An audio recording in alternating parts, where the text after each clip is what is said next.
ఓం సాయిరామ్. సాయి భక్తులకు నమస్కారం. సాయి ఆశీస్సులు మనందరి మీద ఎల్లప్పుడూ ఉండాలని కోరుతున్నాను.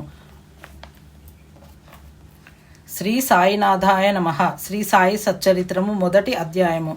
గురు దేవతాస్తుతి, తిరగలి విసరుట, దాని వేదాంత తత్వము. గురు దేవతాస్తుతి. పూర్వ సాంప్రదాయానుసారము హేమాడ్ పంతు శ్రీ సాయి సచ్చరిత్ర గ్రంథమును గురుదేవతాస్తుతితో ప్రారంభించుచున్నారు. ప్రప్రథమున విఘ్నేశ్వరుని స్మరించుచు ఆటంకములను తొలగించి ఈ గ్రంథము జయప్రదముగా సాగునట్లు వేడుకొనుచు శ్రీ సాయినాథుడే సాక్షాత్తు శ్రీ గణేశుడని చెప్పుచున్నారు.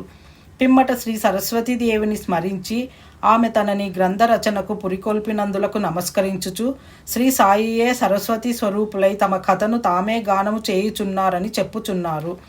తదుపరి సృష్టి స్థితి లయ కారకులకు బ్రహ్మ విష్ణు మహేశ్వరులను ప్రార్థించి శ్రీ సాయియే త్రిమూర్త్యాత్మక స్వరూపులనియు సమర్థ సద్గురువులనియు వారు మనలను సంసారమను నదిని దాటించగలరనియు చెప్పుచున్నారు. తరువాత తమ గృహదేవతయగు నారాయణ ఆదినాథునకు నమస్కరించి వారు కొంకణ దేశములో వెలసిరనియు ఆ భూమి పరశురాముడు సముద్రము నుండి సంపాదించినదనియు చెప్పుచు వారి వంశమూల పురుషుని స్తోత్రము చేసిరి. అటు పిమ్మట వారి గోత్ర ఋషియగు భరద్వాజ మునిని స్మరించెను. అంతేకాక యాజ్ఞవల్క్యుడు, భృగుడు, పరాశురుడు, నారదుడు, సనక సనందనాథులు, సనత్కుమారుడు, శుకుడు, శౌనకుడు, విశ్వామిత్రుడు, వశిష్ఠుడు, వాల్మీకి, వాసుదేవుడు, జైమిని, వైశంపాయనుడు, నవయోగీంద్రులు మున్నగు పలువురు మునులను, నివృత్తి జ్ఞానదేవ, సోపాను, ముక్తాబాయి, జనార్దనుడు, ఏకనాథుడు, నామనాథుడు, తుకారాం, కాన్హా, నరహరి తదితర అర్వాచీన యోగీశ్వరులను కూడా ప్రార్థించెను. తరువాత తన పితామహుడైన సదాశివునకు, తండ్రి రఘునాథునకు, కన్న తల్లికి, చిన్నతనం నుండి పెంచి పెద్ద చేసిన మేనత్తకు, తన జ్యేష్ఠ సోదరునకు నమస్కరించెను. అటుపైన పాఠకులకు నమస్కరించి తన గ్రంథమును ఏకాగ్ర చిత్తముతో పారాయణ చేయుడని ప్రార్థించెను. చివరగా తన గురువు దత్తావతారమును అగు శ్రీ సాయిబాబాకు నమస్కరించి తాను వారిపై పూర్తిగా ఆధారపడి ఉన్నానని చెప్పుచు ఈ ప్రపంచము మిథ్యయనియు బ్రహ్మమే సత్యమనే అనుభవమును తనకు కలిగించు శక్తి వారికే కలదని చెప్పుచు ఈ ప్రపంచంలో ఏ జీవులందు పరమాత్ముడు నివసించి ఉన్నాడో వారలందరికీ నమస్కరించెను.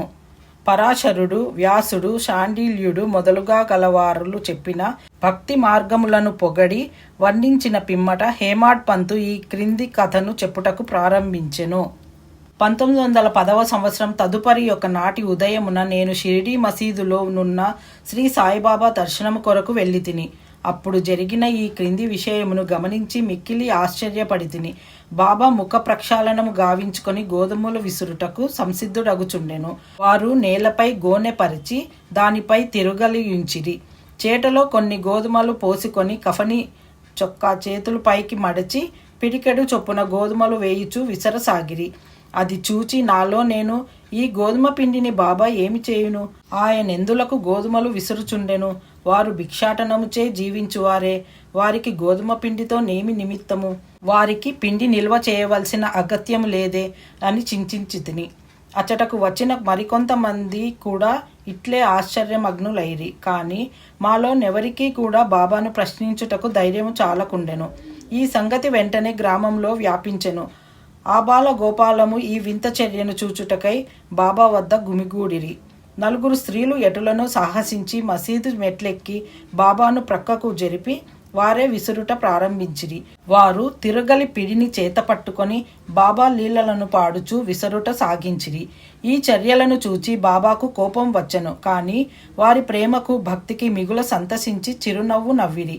విసరునప్పుడు స్త్రీలు తమలో తామిట్లనుకొనిరి, బాబాకు ఇల్లు పిల్లలు లేరు, ఆస్తిపాస్తులు లేవు, వారిపై ఆధారపడిన వారు, ఆయన పోషించవలసిన వారెవరునూ లేరు, వారు భిక్షాటనముచే జీవించువారు కనుక వారికి రొట్టె చేసి కొనుటకు గోధుమ పిండితో నిమిత్తము లేదు. అట్టి పరిస్థితులలో బాబాకు గోధుమ పిండితో నేమి పని? బాబా మిగుల దయార్థ హృదయుడగుటచే మనకి పిండిని పంచిపెట్టును కాబోలు. ఈ విధముగా మనమున్న వేర్వేరు విధముల చింతించుతూ పాడుచు విసరుట ముగించి పిండిని 4 భాగములుగా చేసి ఒక్కొక్కరు ఒక్కొక్క భాగమును తీసుకొని చుండిరి.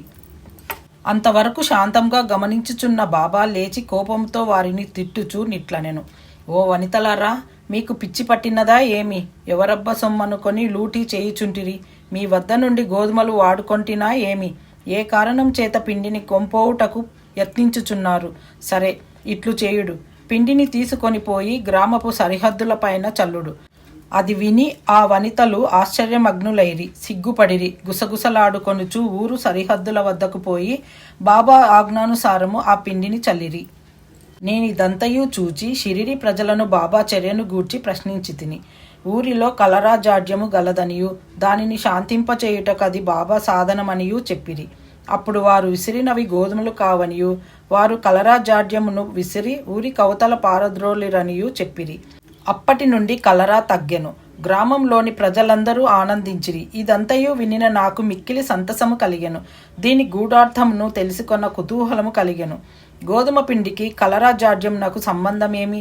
ఈ రెండిటికి గల కార్యకారణ సంబంధమేమి? ఒకటి ఇంకొక దాని నెట్లు శాంతింపజేసెను. ఇదంతయు అగోచరముగా తోచెను.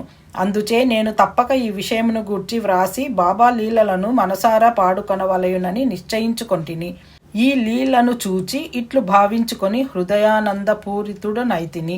ఈ ప్రకారముగా బాబా సచ్చరిత్రను వ్రాయటకు ప్రేరేపింపబడితిని.